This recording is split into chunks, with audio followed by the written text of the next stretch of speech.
Hello সবাইকে, আসসালামু আলাইকুম। আসলে আমার বলার কোনো ভাষা নাই, কোনো কিছুই নাই, তারপরও আপনাদের সাথে শেয়ার করতে চলে আসছি। এটা হচ্ছে আমাদের গাজার একটা গর্ভবতী মহিলার অবস্থাটা দেখেন।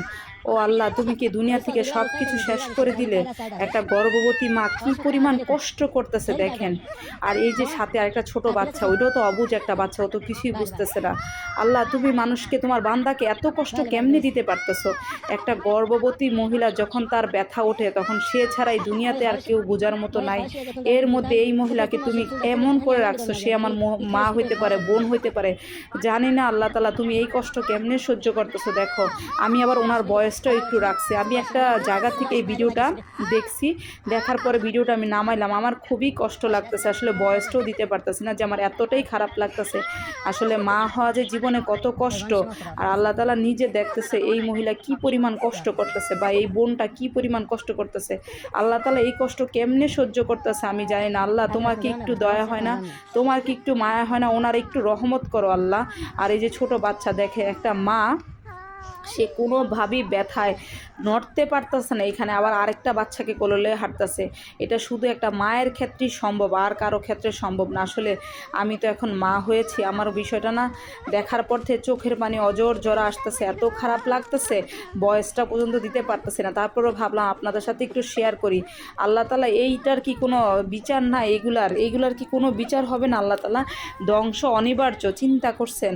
আল্লাহ, তুমি আমার এই বোনটাকে সাহায্য করো আল্লাহ, এই বোনটাকে তুমি আল্লাহ রহমত করো। কি অবস্থা দেখেন, এত খারাপ লাগতেছে। তার চেয়ে আর আমরা একটু অসুস্থ হলে কতটা কি করে ফেলি, একটু অসুস্থ হলে, একটু খারাপ লাগলে। আর এই যে আমার বোনটা পুরা মরুভূমিতে একা কেমন করে ব্যথায় কাতরাচ্ছে। এর মধ্যে আরেকটা, এই গর্ভকালীন ব্যথা উঠলে কোনো মানুষ নড়াচড়াই করতে পারে না, আর সেই মরুভূমিতে হাঁটতেছে, আবার ওই বাচ্চাটা কোলে নিয়ে, চিন্তা করছেন?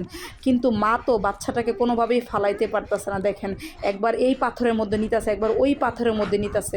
অবশেষে আমি ভিডিওটা লাস্ট পর্যন্ত দেখলাম যে মা হতে পারছে। উনি বারবার ইন্না লিল্লাহি ওয়া ইন্না ইলাইহি রাজিউন বলতেছিল, এই শুধু চিৎকারটাই শুনতেছিলাম। পরে শুনলাম যে একটা বাবুর কণ্ঠ, মানে বাচ্চাটা হয়েছে।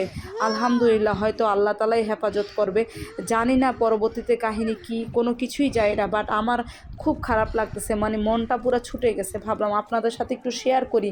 অনেককে সব কিছুই তো আমি শেয়ার করি, তো এটাও একটু শেয়ার করি। এটা একটা জায়গা থেকে ভিডিওটা পাইলাম, পরে ভিডিওটা আমি একটু কালেক্ট করলাম। এই ভিডিওটা অনেক বড় একটা ভিডিও, 10-15 মিনিট একটা ভিডিও। এত বড় ভিডিও আসলে আমার পক্ষে দেওয়া পসিবল না, তাই আমি একটু কালেক্ট করলাম, করার পরে আপনাদের সাথে একটু শেয়ার করতেছি। সাথে ওনার বয়সটা রাখছে। আহারে, আমার বোনটা আর হাঁটতে পারতেছে না। কিভাবে হাঁটবে বলেন একটা বোন বা একটা মা? কিভাবে হাঁটবে বলেন? এই ব্যথা যার হয় সে ছাড়া তো, এই ব্যথা কত কঠিন ব্যথা, যে মা না হয়েছে সে ছাড়া কেউ বুঝবে না। তার মধ্যে আরেকটা বাচ্চা কোলে নিয়ে হাঁটতেছে। আল্লাহ, তুমি কি এই মাটাকে আমার ধৈর্য দাও, এই বোনটাকে একটু ধৈর্য দাও আল্লাহ, ওকে একটু রহমত করো। কিন্তু লাস্টে শুনলাম ও শুধু বলতেছিল ইন্না লিল্লাহি ওয়া ইন্না ইলাইহি রাজিউন, মানে কিছু তো একটা বলবে। এই মরুভূমিতে পাশে একটা মানুষ নাই, এক গ্লাস পানি দেওয়ার মতো কেউ নাই, সাথে আরেকটা বাচ্চা কোলে করে হাঁটতেছে। আসলে এই মাটাকে আল্লাহ যে কত আল্লাহ একটু যদি ওর দিকে সহায় হয়। আসলে আল্লাহ, তুমি দুনিয়াতে সব দেখতেছো, তুমি এত কষ্ট কেমনে সহ্য করতেছো আল্লাহ? তুমি না কি প্রত্যেকটা বান্দার কষ্ট বোঝো, প্রত্যেকটা বান্দার মনের খবর রাখো, তাহলে এই বোনটা কি তুমি চোখে দেখতেছো না? এরকম একটা নাবালক বাচ্চা কোলে করে আরেকটা পেটে নিয়ে কি পরিমাণ কষ্ট করতেছে, এই কষ্ট সহ্য করার মতো না। আল্লাহ, তুমি জানি না কি অবস্থায় আছে, আল্লাহ ওনাকে হেফাজত